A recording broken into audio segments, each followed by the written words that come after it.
All right. Hello. Welcome, everybody, to Inside Talk Show. I'm Carla Elizondo. Happy Monday. It is a brand new week. It is August 9th. We are rocking and rolling into August. This is happening. The year is just continuing to flow. We are on the other side of this year of 2021. All right. Jumping right in, The Power of Awareness by Neville Goddard. We actually finished on Friday, chapter 22, Persistence. Chapter 23 is case studies. So we're going to skip over those case studies. Maybe as a bonus, I'll read them after. So we're going to skip over to chapter 24. Failure is the title of chapter 24. Let's dive right in. This book would not be complete without some discussion of failure in the attempted use of the law of assumption. It is entirely possible that you either have had or will have a number of failures in this respect, many of them in really important matters. No, Neville, I never had any failures. What are you talking about? Let me read that again. This book would not be complete without some discussion of failure in the attempted use of the law of assumption. It is entirely possible that you have either had or will have a number of failures in this respect, many of them in really important matters. If, having read this book, having a thorough knowledge of the application and working of the law of assumption, you faithfully apply it in an effort to attain some intense desire and fail, what is the reason? If, to the question, did you persist enough? You can answer yes, and still the attainment of your desire was not realized. What is the reason for failure? The answer to this is the most important factor in the successful use of the law of assumption. The time it takes your assumption to become a fact, your desire to be fulfilled, is directly proportionate to the naturalness of your feeling of already being what you want to be, of already having what you desire. So he's saying, if we go after something, a big desire, and we fail, it doesn't happen. We ask ourselves, did I persist enough? Yes, I did. Well, why did we still fail? The answer is this. The time it takes your assumption, the time it takes for you to manifest something, for something to show up in your life, to achieve a goal, is directly related to your being able to feel natural in that desire. When you think about it, when you talk about it, when you just really focus on it, how natural does it feel to you? The more natural and the faster you can get into that feeling, the quicker it will show up. And we talked about it's through the repetition that it will just become natural. We all have imposter syndrome when we start something. Who are we? Our insecurities get questioned. We don't feel so comfortable. Like if you, for example, when I started therapy, giving therapy to people, it can feel like, oh my gosh, I know I studied, I know I'm competent, but wow, I have that imposter syndrome. Who am I to help anybody? What do I know? I felt like an imposter. And a lot of my colleagues did as well. My cohort mates did as well. But that's just the natural progression of you gaining confidence in something that you're competent in. A lot of times, and I heard this over the weekend, I can't remember where I heard it, but imposter syndrome and kind of insecurity, imposter syndrome, is caused when your confidence does not match your competence. So if you have imposter syndrome, you're quite possibly very competent in something, you just don't have the confidence to go with it. What areas of your life are you really competent, but you need to gain confidence, and it will get rid of that imposter syndrome. You will feel and believe that you are that, and it'll make all the difference. So the time it takes your assumption to become fact, your desire to become fulfilled, is directly proportionate to the naturalness of your feeling of already being what you want to be, of already having what you desire. When you first go after something, like I said, I work with a lot of actors and artists, and they want to be working. They want to be successful. They want to really establish themselves as a real player, And if you have no credits, you start somewhere. We all have to start somewhere. If that actor or artist continually beat themselves up looking at the physical world, right? What they see, well, I don't have anything on my resume. I don't have anything yet. You're going to literally get nowhere. You have to shut your eyes off to the outside world and focus on how you see yourself and what you want. Dwell in that feeling, and it is inevitable. Just like a seed you plant, it will bear fruit. The fact that it does not feel natural to you to be what you imagine yourself to be is the secret of your failure. So the fact that it doesn't feel natural to you, I'm an amazing artist and actor. I'm great. I am a powerful performer. That'll get you that in the real world. But if you say, I don't have anything, that's not who I am. I'm not like her. I'm not like him. It's just not, I just don't feel it. If you don't feel it, if it doesn't feel natural to you that you are amazing at whatever you want to be or you have succeeded and achieved, the fact that it doesn't feel natural to you in your imagination, that's the secret of your failure. And that goes back to faith and belief in yourself. Imagine yourself, feel yourself already being that person. Yes, you're not right now in the outside world. Everybody with peepers can see. But that is just the remnants. That's just the caboose on the train. The engine's in here. So start shoveling coal and fuel into what you want to be. It will eventually happen out here. That's why you got to persist. Regardless of your desire, regardless of how faithfully and intelligently you follow the law, if you do not feel natural about what you want to be, you will not be it. If it does not feel natural to you to get a better job, you will not get a better job. The whole principle is vividly expressed in the Bible's phrase, you die in your sins. Remember, we talked about sins is just wrong thinking. We die in the wrong thinking of ourselves. You do not transcend from your present level to the state desired. We stay in the past. We stay in sin. We don't move forward into righteousness, right thinking of where we want to be. And of course, it doesn't feel natural at first. You might feel like a fraud. You might feel like an imposter. You might feel like you're lying to yourself. Anything repeated, the subconscious is impersonal, just like God. It does not care. It will believe a lie. If told over and over and over again, you will believe it.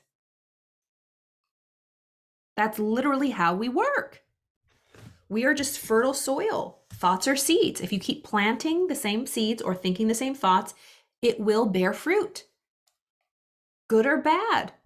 That's why we have to be conscious and guard with every single bone in our body as much as we can. We're not perfect. But even just a little bit makes such a big difference. Think about the first time you were ever on the first day of a job, the first day you were in a dancing class, the first day you picked up a new language book and wanted to.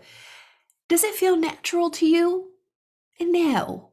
But if you repeat it, you look back and you're like, wow, I remember the first day of that. Now you're an expert. Now you can do it with your eyes closed. We have to get over that first initial uncomfortable, not feeling natural, but continually persisting and having faith that it will become natural. Through repetition, it will be. It'll just be the new normal. I always use this example of, remember, God, it was probably 10 years ago now. We had to start paying for grocery bags. They weren't just giving them away anymore, bagging our groceries. We had to bring in reusable bags. And they were like 10 cents and everyone's like griping and rumbling, like, oh, now I have to remember one more thing. Now I have to be charged 10 cents. It's natural now. I'm used to it. All my bags are in my trunk. I'm used to it. Or I know, hey, I'm down for that 10 cents. I don't care. It's just natural now. At first it wasn't, now it is. Just because it was a new way of being. It was a new habit, a new repetition. And now it's the baseline.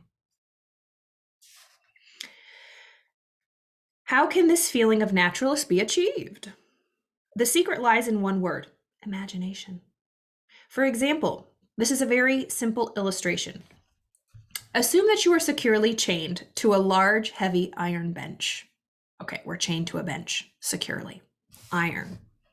You could not possibly run. In fact, you couldn't even walk.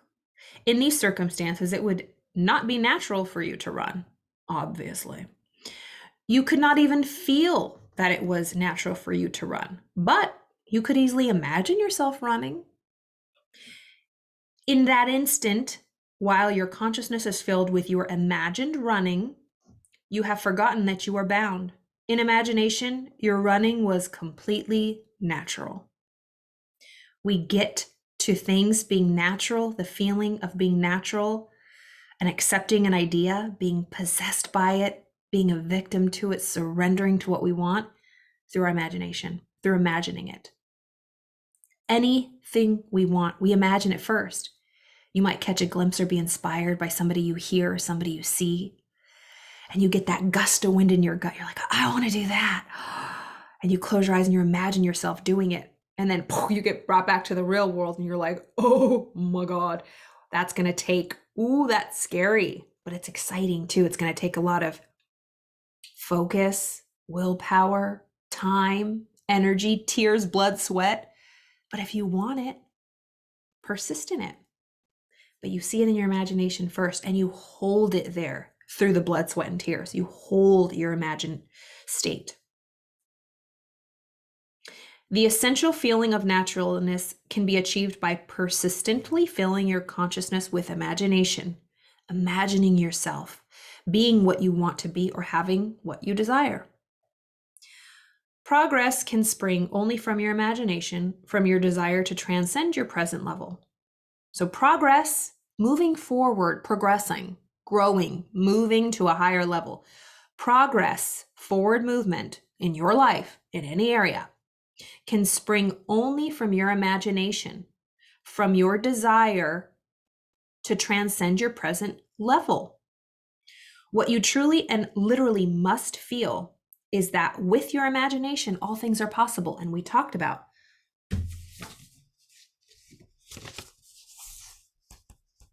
God, all things are possible. We hear that all the time. With our imagination, all things are possible. With God, all things are possible. And that is God, our subconscious, as Neville refers. And really how I'm conceptualizing it more these days. You must feel that with your imagination, all things are possible. And Neville described before, imagination is nothing but the eye of God, i.e. imagination. So our imagination, anything's possible. Truly it is. Truly it is. And kids know that. Imagination is a muscle. If we've gotten weak in our imagination or not allowed ourselves or feel foolish even using our imagination and just letting it wash over us and getting emotionally involved, if we feel foolish or afraid that we don't want to get our heart broken or we don't want to fall, the muscle atrophies. But we can pick it up today, right here, right now. Start lifting a weight. Pick something easy. Imagine yourself doing something you want to do and stick with it till it happens. Then pick a bigger one. Then pick a bigger one. That's what goals are for. You must realize that changes are not caused by caprice, but by a change of consciousness.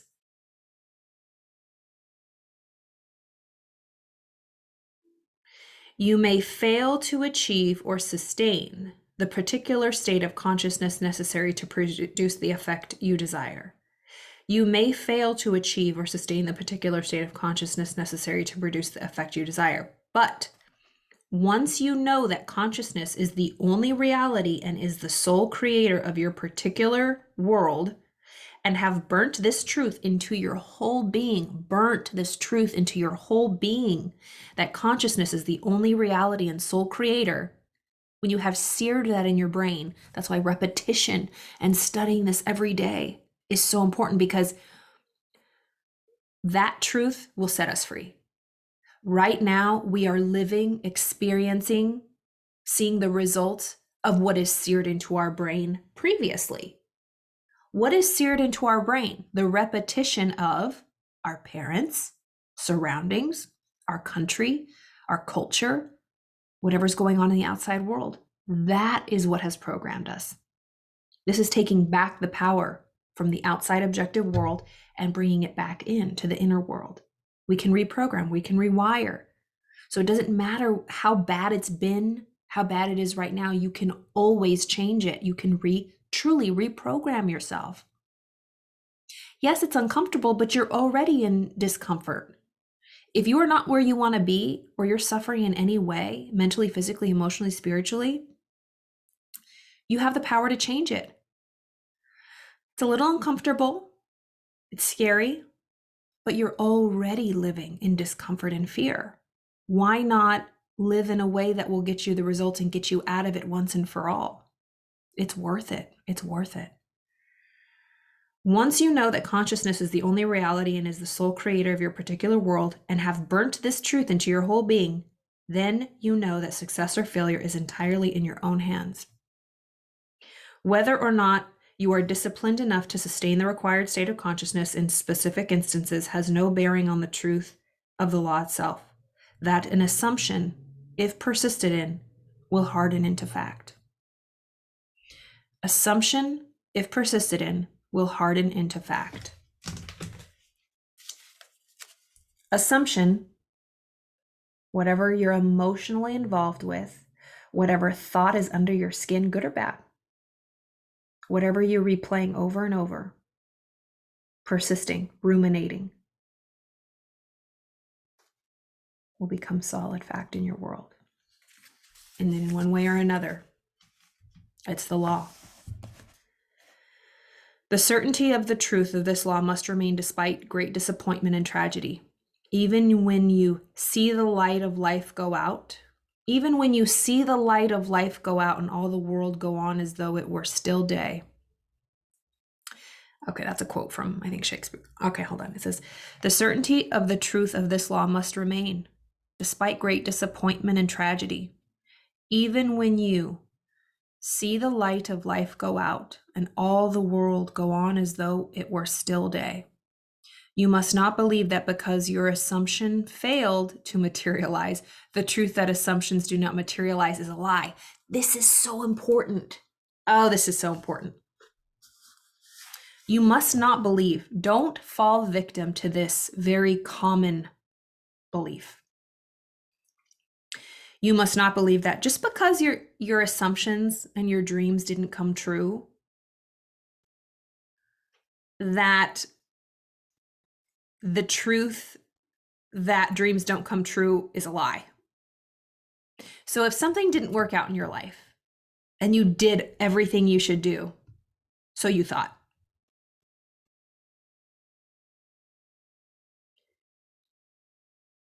a lot of people throw it out. That stuff doesn't work. It's a lie. You lose faith in it. But it's just as the earth turns and the sun will rise and set and spring follows winter. It's the law. Assumptions that are persisted in will take objective form in this world in one way or another. And just because yours didn't work doesn't mean the law doesn't work. It just means that's the harsh truth. We have to look at ourselves. We're the only cause of the problem, and we are our only solution to the problem. It's radical responsibility and ownership and looking at our areas of improvement. And it's okay to fail. We learn something every time. It's very humbling. You must not believe that because your assumption failed to materialize, the truth that assumptions do not materialize is a lie. If your assumptions are not fulfilled, it is because of some error or weakness in your consciousness. Ouch. Results don't lie. The law does not lie. If it's not working, it's not the law. It's us. And it's not a popular thing. Who wants to admit that they're the problem? Not a lot of people, but if you've lived long enough and you've fallen flat on your face, you just get up and you're like, I surrender, man. I'm done. I surrender. And you yield to the bigger law and you learn to work with it rather than fight with it and just get beaten up by it. Yeah. If your assumptions are not fulfilled, it is because of some error or weakness in your consciousness. However, these errors and weaknesses can be overcome. Therefore, press on to the attainment of your ever higher levels of feeling that you already are the person you want to be. And remember that the time it takes your assumption to become reality is proportionate to the naturalness of being it. And that only happens through repetition, affirmations, constant study, thinking about it. Goal cards. We've talked about goal cards, having them written down. Okay, Ralph Waldo Emerson closes us off with this quote. Man surrounds himself with the true image of himself. Every spirit builds itself a house, and beyond its house a world, and beyond its world a heaven. Know then that the world exists for you. For you, the phenomenon is perfect. What we are, that only can we see. What we are, only we can see that. We have to persist in it. All that Adam had, all that Caesar could, you have and can do. All that Adam had, all that Caesar could, you have and can do. Adam called his house heaven and earth. Caesar called his house Rome. You perhaps call yours a cobbler's trade, 100 acres of land, or a scholar's garret. Yet, line for line and point for point, your dominion is as great as theirs, though without fine name. Build, therefore, your own world. As fast as you conform your life to the pure idea in your mind, you will unfold its great proportion. Ralph Waldo Emerson. Build, therefore, your world. We truly build our world here. Then we live it. Was it Van Gogh that said, someone asked, how do you just have such a beautiful artwork? What? And he said, I dream my painting and then I paint my dream. I dream my painting and then I paint my dream. It's here first, then it's here. Steve Jobs, the iPhone, brilliant. It was here first, then it was here. Everything in this world, everything in your life was here first, then it was here. When we look at people and they just have magical lives, we often think they're lucky. They have good karma. They were born into a good family. They just had it easier. They have something I don't have. They're special. No. They're working with the law. They have surrendered. They have bend the knee. They yield. They don't fight it. They are working with the natural forces. God is law. God is law. They're obeying the law. And that's one thing that we have a lot of trouble with. I personally did. I shared before, I did not want to follow that law. I didn't want to follow the law. I didn't want to submit. I didn't want to be subordinate. Well, I paid the price. Well, I just want to do this. I don't care. I'm doing it. She's doing it. He's doing it. I'm going to do it too. I suffered. We have got to obey. First, we gotta sit down and listen, get quiet, then hear, then obey. It's the law. When we look at those people, like I first started saying, wow, they live in their own world. They've created it. They live in their own world. We can all live in our own world. You can live in your own world. Shut out all the noise. Maybe you're experiencing a nightmare right now. Start imagining yourself in the heaven that you desire in every area of your life. How do you want your relationships to be? How do you want your finances to be? How do you want your health to be? How do you want your job and your work and how you contribute to this world to be? It can be any way you want. And the key here, you're like, well, Carla, I don't know where to start. Whatever you want, that's it. When people say, I don't know my calling, I don't know this, how am I supposed to figure out my purpose? I'll make it very easy for you. I struggled with this for so long. Here's the answer. Got a pen? Whatever you want, that's it. whatever you want, whatever your heart truly desires. That's it. Take the first step. And there's no guarantee, but it will take you to the next step. Then it'll take you to the next step. You have to just take action. Be decisive, make decisions. Say yes. You can always say no later, but you can't say yes later because the time has passed. The year of yes. Shonda rhymes it. The year of yes. Say yes. Shut your judgment down for 30 days. It's a lot of our judgment and our past programming and just not wanting to be uncomfortable that we say no. We put our hands up. We poo-poo things. We are closed off. For 30 days, do it. Open your mind. Say yes. If you need help, truly, it is my pleasure. I've really cultivated and studied this for a long time. I'm doing it in my life. I've done it in my life.